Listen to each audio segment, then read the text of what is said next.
এলাকাবাসী রসুলবাগ ইসলামিয়া যুব সংঘের উদ্যোগে আজকের এই ইফতার এবং দোয়া মাহফিলে যারা আসছেন সবার প্রতি আমি আন্তরিকভাবে কৃতজ্ঞ।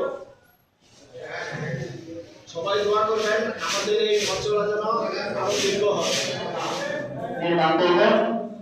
এবং এই জায়গাটুকু নিয়ে সবার আশা আকাঙ্ক্ষায় বর্ষিত কিন্তু সত্যিকে আশা আকাঙ্ক্ষা যে আমাদের মাঠ হতো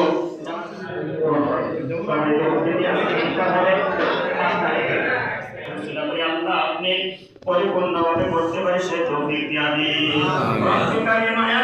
আমাদের সবচেয়ে বেশি জরুরত আমাদের বামে জায়গা গাইলে জায়গা মাঠের প্রয়োজন আল্লাহ ভবিষ্যতে এই কমপ্লেক্স মসজিদ হিসাবে যেন আমরা করতে পারি সেই তৌফিক দিয়া দিন। যে ভাষা আমার প্রতিশ্রুতি দিয়েছে তাকে নেক হায়াতে তুই দান করিয়া দিন।